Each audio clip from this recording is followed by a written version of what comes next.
I've seen a number of videos coming up in my feed recently with people talking about this so-called Dungeon Master Crisis, and I have to admit that it's got me a little bit confused. The crux of this DM Crisis discussion is that the game has become so convoluted as a result of tons of newer and better subclass options and magic items and spells, in essence, power creep, and this makes the game considerably more difficult to balance and adjudicate and run as a Dungeon Master, or particularly as a new DM, and therefore disincentivizes people to want to be a Dungeon Master in the first place, which, if left unchecked, could lead to the ultimate failure of the entire game system as a whole. And I won't lie, on the face of it at least, this argument actually does seem to hold water. But the more and more that I think about it, the less that I actually agree with it. Now, before the comment warriors get going, I want to make a few things clear right away.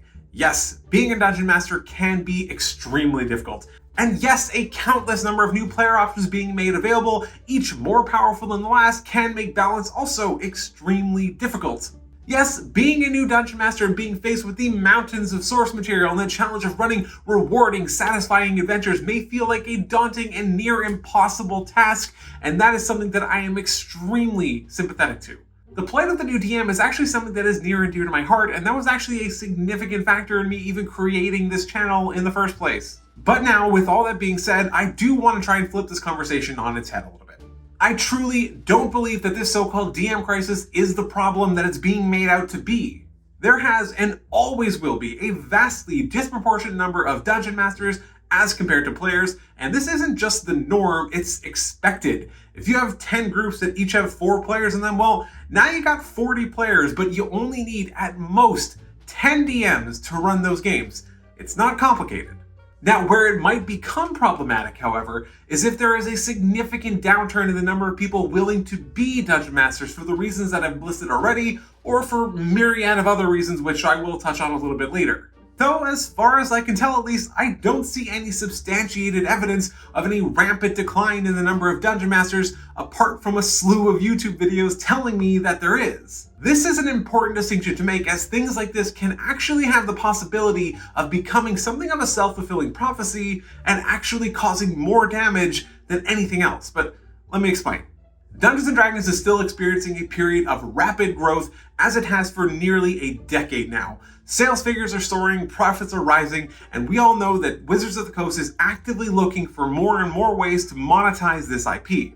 However, the way that people learn and develop knowledge of not just D&D, but most things today is dramatically different from what it was when Dungeons & Dragons was in its infancy. Today, we use the internet and consume largely video content just like this to be informed about game updates and rules and discussions and so much else. So what happens when a new player lands on the channel of a popular creator that has hundreds and hundreds of thousands of subscribers and sees videos telling them just how hard it is to be a new DM for the modern game, or that it's just not worth it? Do you not think that that is disincentivizing?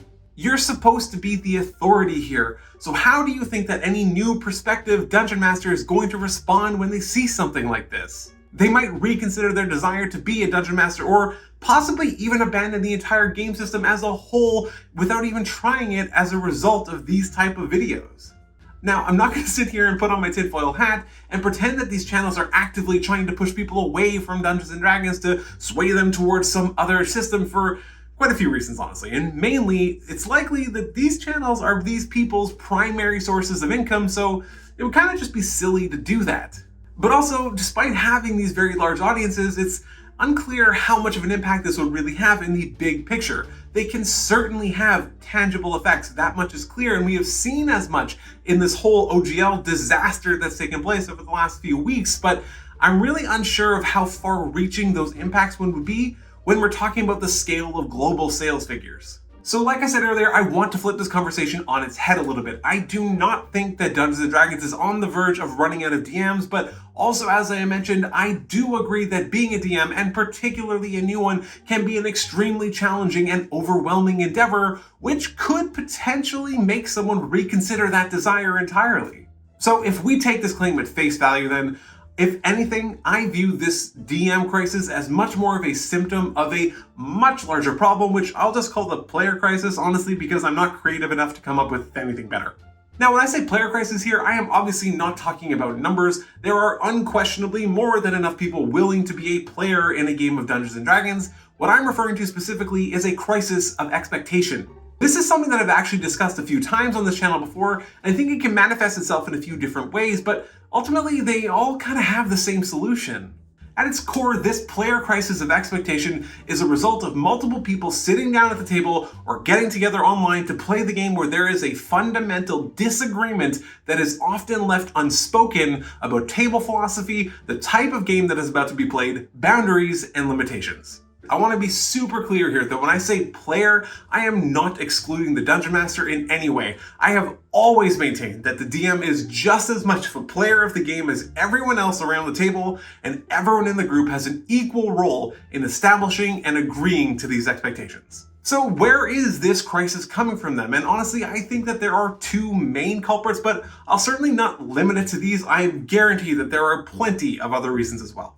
Firstly, there are the people coming to the game whose only exposure to D&D has been through live streams like Critical Role. I have spoken at length about this in another video, so I'll leave a link in the description and I won't go too much into depth here.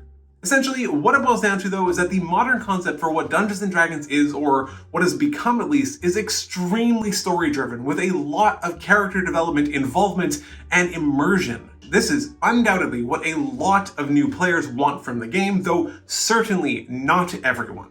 The problem though is that this type of game is exceedingly hard to execute without significant involvement from everyone involved, and it's not as simple as just showing up to the table and expecting your DM to be Matt Mercer and for your session to look just like an episode of Critical Role, if for no other reason that I guarantee that no player at that table is also as talented as any cast member of Critical Role.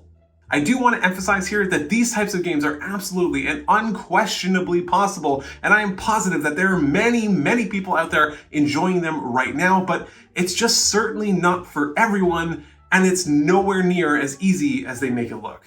The second group of people causing this crisis are the single player players. I'll be honest, I am always shocked by just how many of these people there really are. You spend 10 minutes on Reddit and you will find a plethora of discussion all about these types of people in various games around the world, and you'll see just as many DMs complaining about players like this in their games. These are the types of players that are really only in it for themselves. They show up to the table without any prior communication about their characters, or they found some crazy overpowered combination, or they're like a secret chaotic evil character or some other kind of bullshit like that, and their only real objective for the session is to have their fun, typically at the expense of the other players, and especially the Dungeon Master. I do want to be really clear about something else at this point. I don't think that players showing up to the table with very powerful characters is a problem in and of itself. I don't even think that power creep is necessarily a problem. Power sells books, there is no doubt about that. But as long as everyone at the table is on the same page about this power, there really doesn't have to be any issues. Though I will say that I sincerely hope that Wizards of the Coast finds more and better ways to support Dungeon Master's ability to dynamically scale the difficulty of encounters and adventures based on the available abilities, party count, classes, and so many other things. There's a lot of untapped potential here that can really be a significant help to DMs. This is actually a big part about why I don't really talk about power creep all that much, mostly because I don't really like the term. Your power is very relative to the challenges that it allows you to overcome. Your homebrew ability that lets you deal 4,000 radiant damage to an undead creature isn't going to help you when you're falling off a cliff, but the ability to fly sure would. I've often thought that D&D doesn't really suffer so much from power creep as it does ability creep, but regardless, this is more semantics than anything else, and I digress. The apparent solution that I've sort of been discussing throughout this video is really just as simple as communication. This seems to be one of the biggest stumbling blocks in this community, and is likely something that is having one of the largest negative impacts on tables, and as a result, also serves as the very solution to this alleged DM crisis. You do not need to keep or even start playing the game for that matter with people who are showing up solely to ruin your day. Dungeons & Dragons is a game. It's supposed to be fun, and importantly, fun for everyone involved. Discussions about the game and limitations should be had both early and often. One of the best pieces of advice that I ever received as a DM was that session 0 does not only need to occur at the beginning of a campaign, and that is a perfect opportunity for conversations just like this to be had. What does everyone playing actually want to get out of this game? Is the group looking for a deep story and narrative-driven content? Is this game going to be a hack and slash? Is it going to be a campaign that's rich with political intrigue? Are certain class, race, or subclass options not allowed? Will homebrew content be used? Does anyone have any particular boundaries that they don't want crossed? If these discussions aren't had, it is very likely that this campaign is going to be a little bit of a train wreck. If 3 out of the 4 players were expecting some kind of gothic horror dungeon crawler or whatever, and the 4th player is looking for political intrigue, that guy is not going to have a good time, and by extension, neither is anyone else, because it is really hard to ignore someone that is very clearly not having a good time at the table. Another consideration that is often overlooked, and is particularly useful if you're a new DM, is to be very clear and upfront about your experience level and set limitations based around that. There is absolutely nothing wrong with running a player's handbook only campaign just to get your feet wet. Run something like Dragon of Icespire Peak, my favorite starter adventure, or even run a couple of shorter one-shots just to learn the game. Play with a group that is supportive of your desire to help facilitate the game, even if it might have a slow start. What I'm trying to say here is that no, there is no DM crisis. Dungeons & Dragons is not about to suddenly die because not enough people want to be DMs. There's plenty, sure. Maybe the amount of prospective players is greatly exceeding the DM pool by an amount which is unsustainable for the game in the extreme long term, but I don't believe that that has anything to do with the large amounts of source material or inability to balance, or honestly, even the lack of DM tools. Let me be clear here that all of these things could certainly be better handled by Wizards of the Coast, and I sincerely hope that they are in the future, but I fully believe that the real crisis here is one of mismatched expectations, which is causing people to feel like they need to run games that they aren't prepared to run, and that is solved by simple communication and playing with a more supportive and cohesive group.